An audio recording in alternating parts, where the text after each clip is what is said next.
Hello everyone and welcome back to another video. Today we're going to be talking about the current state and the trajectory of European football here on She Scores Bangers.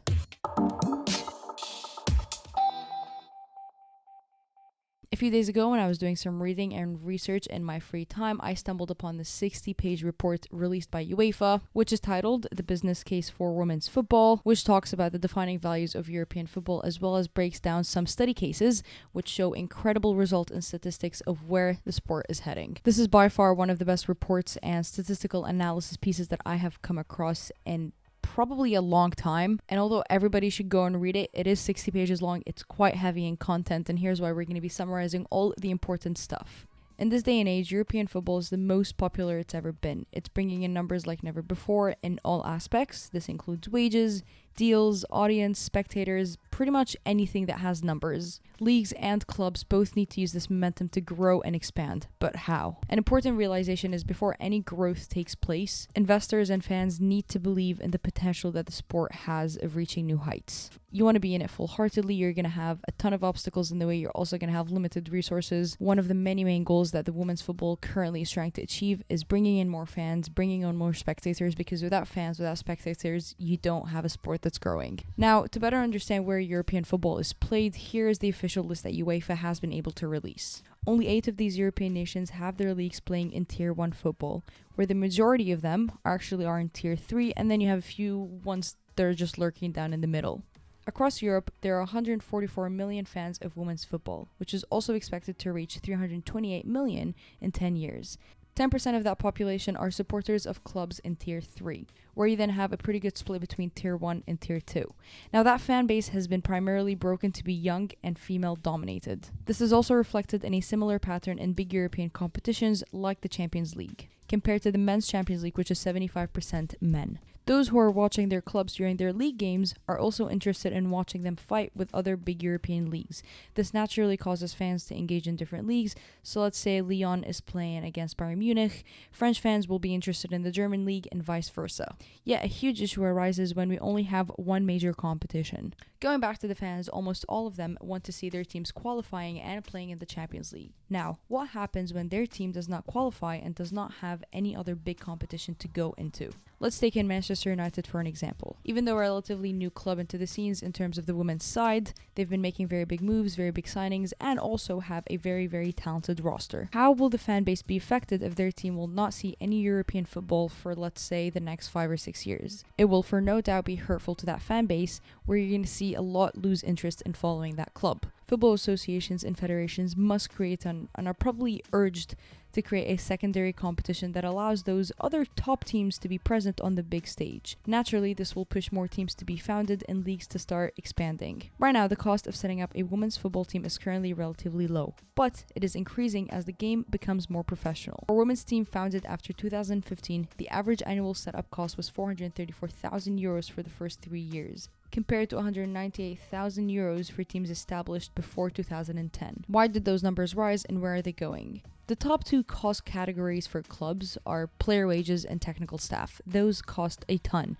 and with the players finally able to be recognized a lot more, their wages are naturally increasing. And a club who is being founded needs to have an investment plan for the next 5 or 10 years. That money is also invested in youth structures, non-playing staff, having stadiums be built, which many of those areas are attracting investment that can help provide long-term financial stability. Another question that would be followed up to this is, what teams are we coming up with? Are we coming up with completely new different clubs?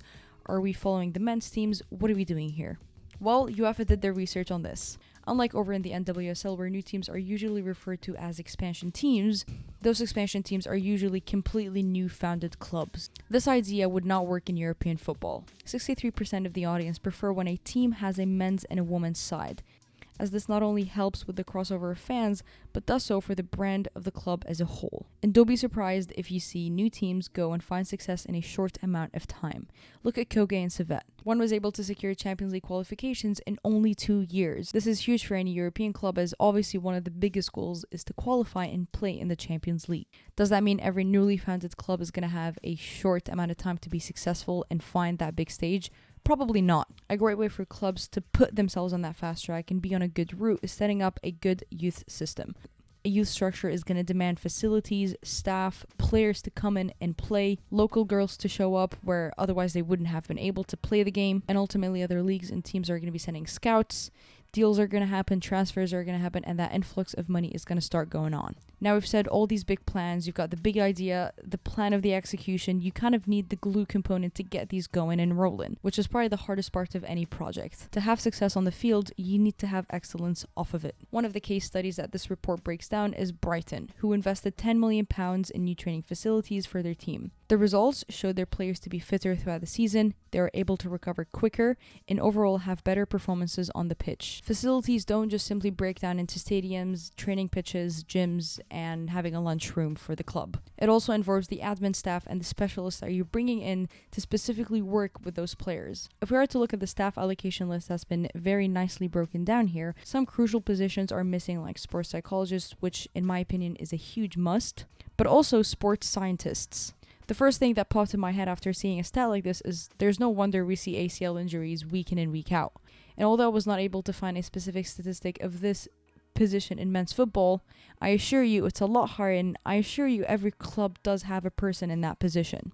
Hence why the league comes out with maybe 3 or 4 ACL injuries the entire season. Another very important key component is branding and accessibility. Social media, branding, TV rights all need to be present for this to work. Otherwise, how will people know what's going on? How will people be able to engage with it? DAZN on YouTube last season is a perfect example of why you have to make it accessible. Make it accessible and people want to watch. They're willing to watch. You just have to make it accessible. I don't have to speak much about DAZN and how good they have been for the football community. It's almost like it was a cultural reset for women's football. You had people joining in from over 230 countries. You had almost 2.6 million people tuning into the streams. That's huge. And you most certainly cannot forget how it was a huge role in allowing Camp Nou to sell out twice.